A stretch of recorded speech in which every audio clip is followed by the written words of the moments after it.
Gray's monument towers over Newcastle Upon Tyne, being an iconic part of the city skyline. But did you know that you can actually climb all the way to the top? Special tours happen on the first and third Saturday of each month from April to September, with only 8 tickets being available for each half-hour slot. So I was so pleased to have been speedy enough to get onto one of the first days of the season. The tour costs £7 for a half-hour slot, which includes the ascend and descend up the 164 steps to the top of the monument that has a total height of 133 feet. And don't worry if your knowledge of Newcastle is lacking, as a guide stands at the very top, giving commentary on the history of the monument, as well as highlighting local Newcastle landmarks and places of interest. It was my slot next, so into the hidden door on the side that we go. And then it's time to go up the narrow, winding stone steps all the way to the top. Watch your head, keep your head down at the stairs. Go for it. Watch your head, push your head. Okay.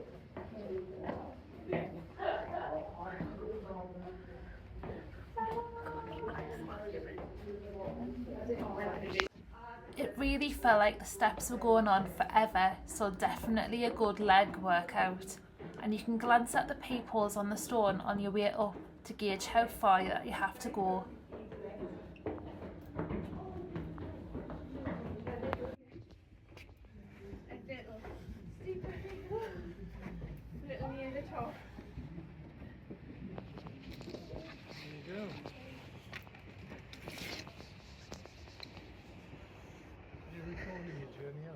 I did, I recorded some of it. I didn't see anything.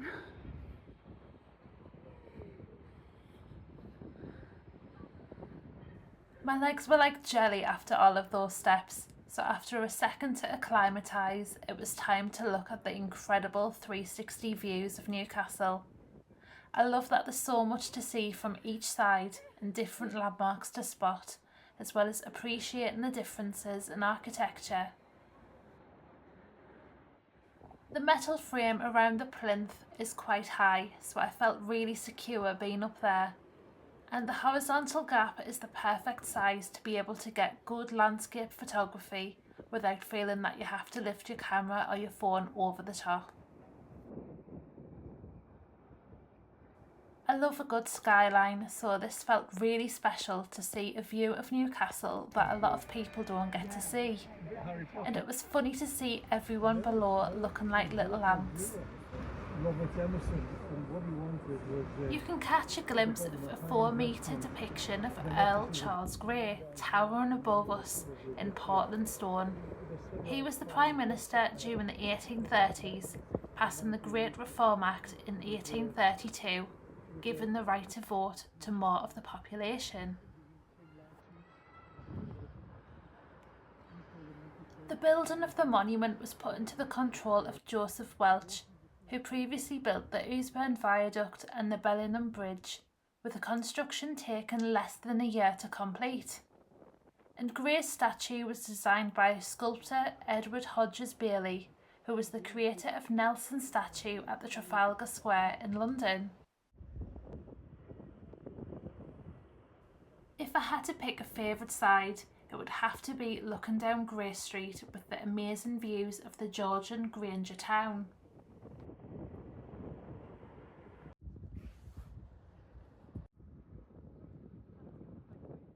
This side is much more modern, with St James's Park towering over the skyline, with the roof of Eldon Square being in front of us.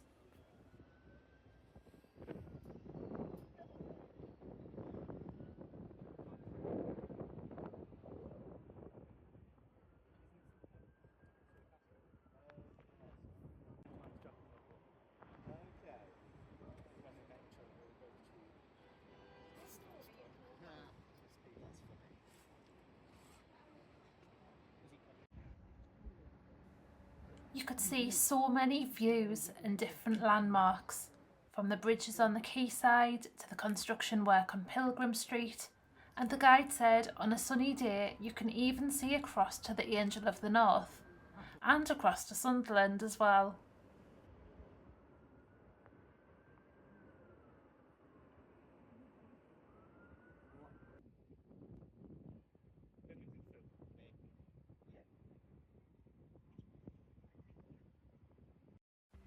My filming is a bit choppy and all over the place, as I truly wanted to capture everything and nothing in one particular order, but I hope I'm able to convey what an incredible, amazing experience this is. It was also quite windy, so there is some wind sounds in the background in my clips, but I wanted to leave the natural sound on to preserve this little moment in Newcastle.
Newcastle, and that was one of his secrets. He could get his hands on it quite very easily.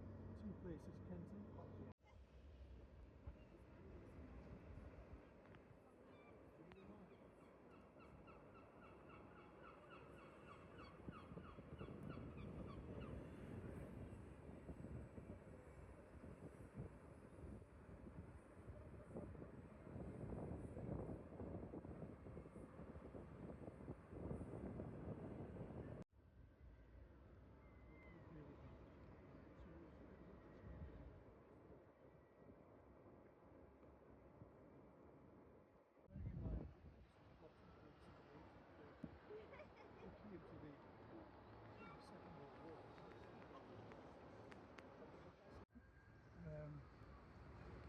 He had a massive electricity store.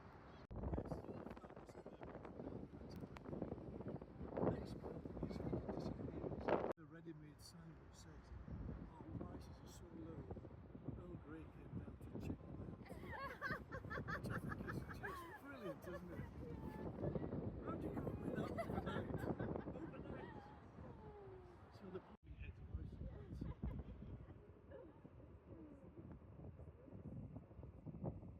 Also bear in mind when Earl Grey became an emperor, he was obviously a local aristocrat. All live fucking raw usual. He didn't have to do any of that stuff. He just became an MP. In fact, when he was so he was actually in Italy at the time when he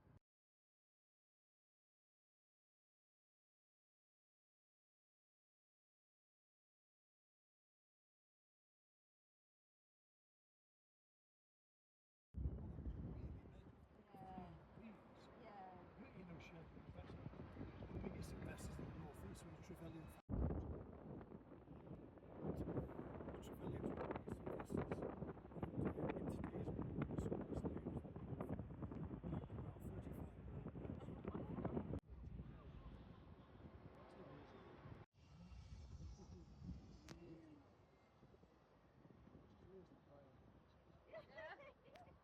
And then it was time to go back down to civilization, with the stairs down being so much easier to navigate. I tried to peep through the slits in the stone on the way down, but I don't think I captured anything.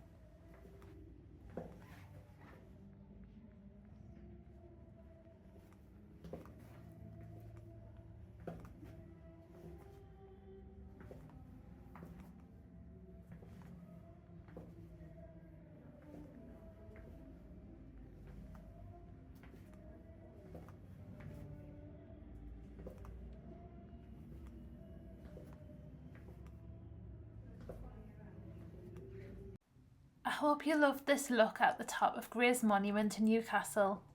As you can see from my face and my smile, I absolutely loved it. I've been up once before when it was really sunny, and still, even though it was cloudy in a bank holiday weekend, it still didn't dampen the look of it. It was amazing.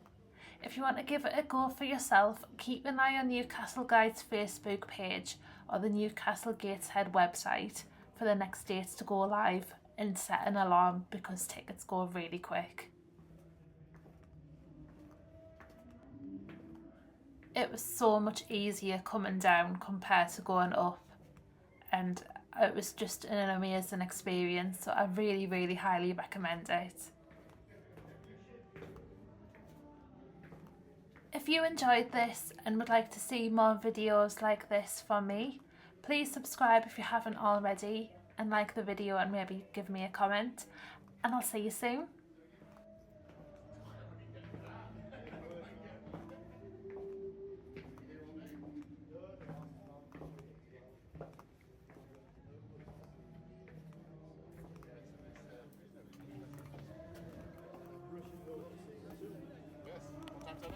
It's 5:30.